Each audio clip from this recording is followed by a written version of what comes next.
শুধু দর্শক বন্ধু, আপনারা দেখছেন একে নিউজ বাংলা। আর এই মুহূর্তে উপস্থিত রয়েছি ঐতিহাসিক কলকাতা প্রেস ক্লাব। 140 কোটি গণতান্ত্রিক দেশে যে সরকার চলছে, সেই সরকারে লোকসভাতেও একটা সদস্য নেই, আর মন্ত্রিসভাতেও একজন মন্ত্রী নেই। আর পশ্চিমবঙ্গে যারা বঙ্গ বিজেপি রয়েছে, তাদেরও ইলেকশন ফেস্টিভ্যালে কোনো মুসলিম সম্প্রদায়ের মানুষের কোনো নাম তাদের ফেস্টিভ্যালসে নেই। অথচ তারাই বাংলাদেশের সংখ্যালঘুদের নিয়ে দরদ দেখায়। যে বাংলাদেশে বর্তমান নির্বাচন হওয়ায় সমস্ত দল মিলিয়ে 80 জন হিন্দু প্রতিনিধিত্ব করে, এবং যারা ক্ষমতায় এসছে শাসক দল, সেই শাসক দলের বেশ কয়েকজন নির্বাচিত হলেও 2 জন মন্ত্রী নির্বাচিত হয়েছেন। আর সেই বাংলাদেশকে নিয়ে মিথ্যা গুজব, মিথ্যা রটনা আমাদের ভারতবর্ষের শাসক দল অর্থাৎ ভারতীয় জনতা পার্টি বারবার করে এসছেন, করে ভারতবর্ষে হিন্দু মুসলমানের মধ্যে একটা বিভেদ সৃষ্টি করছেন। আমরা এই সমস্ত বিষয়ে আলোচনা করব। আমাদের সঙ্গে রয়েছেন সাহিত্যিক মানিক ফকির মহাশয়। বাংলাদেশ বেশিরভাগ হলো মুসলিম, সেখানে মুসলিম কান্ট্রি না হলেও মুসলিম প্রধান দেশ। আর আমাদের বাংলা মানে ভারতবর্ষ সংখ্যাগুরু মানুষ হচ্ছে হিন্দু। এই হিন্দুদের মধ্যে থেকেই এখন একটি অংশ, যেটাকে যারা বলছে তাদের আবার নিজস্ব একটা হিন্দুত্ব, একটা হিন্দু রাষ্ট্র ভাবনা থেকে একটা হিন্দুত্ববাদী সংগঠন চলে এসছে।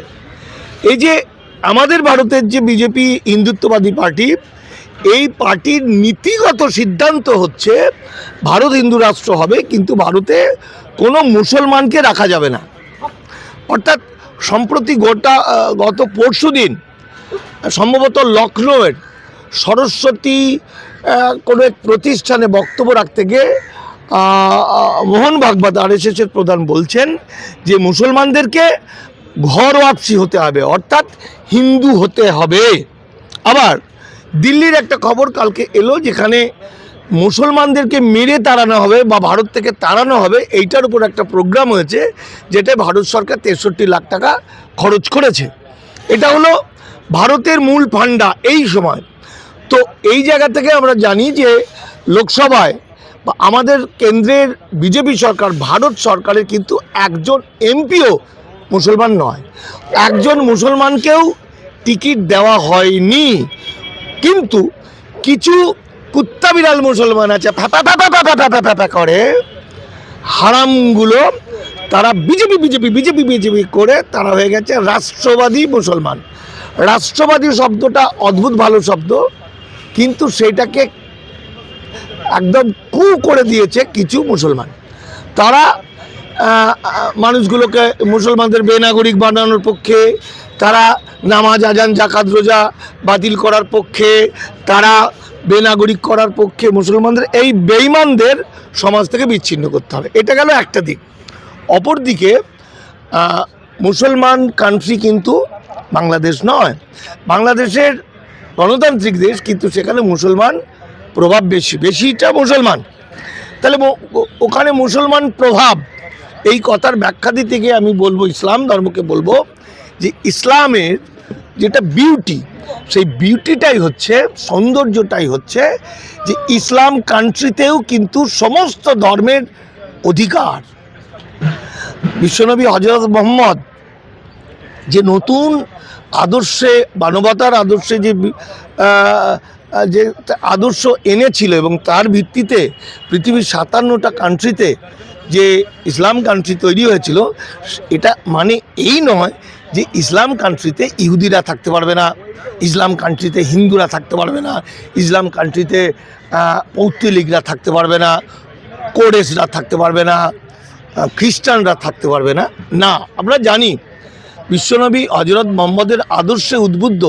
আমরা যদি সম্রাট ঔরঙ্গজেবের কাহিনীও জানি, তিনি যখন সিংহাসনে বসতেন, তিনি শরীয়তই মানতেন না, তার কাছে সকলের সমান ছিল। সেইভাবে পৃথিবীতে, আমি বাংলাদেশও মুসলমান প্রধান হলেও সেখানে সমান মর্যাদা দেয় হিন্দুদের, এটাই ইসলামের শিক্ষা।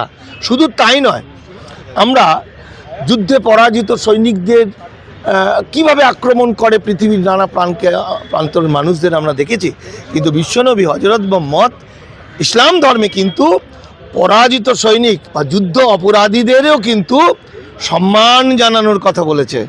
তাদেরকে মানবতার কথা বলেছে, তাদের মানবিক দৃষ্টিতে তাদের বলেছে, এটাই তো ইসলামের সৌন্দর্য, যেটা প্রচারিত নয়। বিশ্বনবী হজরত মোহাম্মদ তিনি বলছেন ফরজ হচ্ছে সংখ্যালঘুকে রক্ষা করা, যদি না করে তাহলে আমি খোদার কাছে তার নামে নালিশ জানাবো, তাই তো?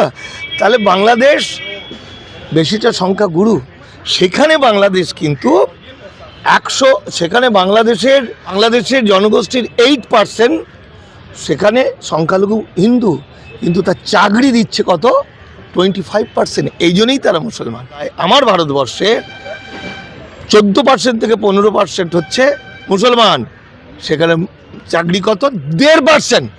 অর্থাৎ বাংলাদেশ ইসলাম ধর্মাবলম্বী মানুষরা তো এই নীতিটাকে ফলো করে, সেই কারণে বাংলাদেশের এই নির্বাচনেও আমরা একই জিনিস দেখলাম। সেখানে এই ভোটে 80 জন মতো হিন্দু ধর্মাবলম্বী ভোটে দাঁড়িয়েছে, এবং তার মধ্যে 2 জন অত্যন্ত গুরুত্বপূর্ণ মন্ত্রী হয়েছেন, একজন তো সংস্কৃতি মন্ত্রী হয়েছেন। এটাতে নতুনত্ব কিছু নেই, কিচ্ছু নতুনত্ব নেই, এটাই ইসলাম সংস্কৃতি। এজন্যই ওরা হজরত মোহাম্মদের বাহক, এবং মানবতা মনুষ্যত্ব ওরা দেখিয়ে দিয়েছে যুগে যুগে পৃথিবীর মানুষকে। ফলত আমরা বাংলাদেশের দিকে নজর রাখছি। বাংলাদেশের অভ্যন্তরীণ, ওটা তো অন্য একটা রাষ্ট্র। একটা কথা ঠিক, পৃথিবীতে বাঙালি বলতে বাংলাদেশ আর এপার বাংলা, অর্থাৎ আমাদের কোনো ভাগ নেই, হৃদয়টা আমাদের এক। হতে পারে একটা তার কাটার বেড়া আছে, ফলে বাঙালি একদিন এক হয়ে যাবে পৃথিবীতে, এটা আমি বিশ্বাস করি। ফলত এর চেয়ে গর্ব আর কি হতে পারে, যে একটা দেশ, সেটা আমাদের বাঙালির দেশ। এই এপার বাংলার একটা রাজনৈতিক দল আছে, তারা সবসময় বলে বাংলাদেশে হিন্দুদের উপরে মারধর করা হচ্ছে। কিছু হিন্দুরা ওপার থেকে এপারে আসছে, তারাও বলছে হ্যাঁ আমরা ধার্মিক নির্বিঘ্নের কারণে দেশ ছেড়ে চলে এসেছি। দেখুন, দেশ ভাগ যখন হয় তখন রাতারাতি হিন্দু মুসলমান উভয় সম্প্রদায়ের মানুষ ছিন্নমূল দেশান্তরিত হয়ে শেষ হয়ে যায়। এপার থেকে মানুষ, মুসলমানরা যায়, ওপার থেকে আসে। সেই সময় লুম্পেনরা তাদের উপর অত্যাচার করেছে, যেমন হয়ে থাকে, সে হিন্দু হোক, মুসলমান হোক, খ্রিস্টান হোক, জৈন হোক, লুম্পেন মানুষরা তো এটা করেই থাকে। আবার 1964-তে যখন হজরত বালের দাঙ্গা হলো, হজরত বালের মসজিদের যে কেস, বিশ্বনবীর কেস চুরি নিয়ে যে শ্রীনগরে হলো, সেই দাঙ্গা হয়েছিল 1964 সালে, সেটার প্রভাব পড়েছিল বাংলাদেশে, পূর্ব পাকিস্তানে। আবার 71 সালের মুক্তিযুদ্ধ, আবার 75 সালের ওখানে দুর্ভিক্ষ, তারপরে যদি আবার বাবরি মসজিদ দাঙ্গা বলি, তাহলে সেটাও 82-তে হয়েছিল। এই সময় যে মানুষগুলো এসেছিল, তারা সত্যিই দাঙ্গা পীড়িত হয়েই এসেছিল। কিন্তু তারপরে আগে ফাঁকে ফুঁকে যে লোকগুলো এসেছে, পেটের দায়ে একটা দেশ থেকে আর একটা দেশে এসেছে, এবং বলেছে যদি মুসলমানের বিরুদ্ধে, জানে যে মুসলমানের বিরুদ্ধে বললে একটু সেন্টিমেন্ট হবে, একটু মানুষের দয়া পাবো, দয়া পাওয়ার ভিত্তি করে তারা মিথ্যা কথাগুলো বলেছে। আসলে বাংলাদেশ সম্পর্কে কুকথা বলে বেড়েছে। আমি একটা উদাহরণ দিই আপনাকে, দিয়ে শেষ করি। 2টো উদাহরণ দেবো। একটা হচ্ছে যে বাংলাদেশের মুক্তি, এই কদিন আগে গণ অভ্যুত্থানের সময় রাষ্ট্রের গুলির মুখে দাঁড়িয়ে বাংলাদেশের যুবক যুবতীরা বলছে আমার সোনার বাংলা, আর একই সময় আমার বাংলায় বাঙালিরা ডাক্তারদের আন্দোলন করছে, যারা বেশিরভাগ বাংলাদেশ থেকে আসা 71-এর পরে, তারা সারা পৃথিবীতে ছড়িয়ে পড়লো 150 গ্রাম বীর্য। মানে বাংলা এত খারাপ, ঢুকলেই রেপ হয়ে যাবে। অর্থাৎ এই লোকগুলো কোথাও জায়গা হবে না পৃথিবীতে।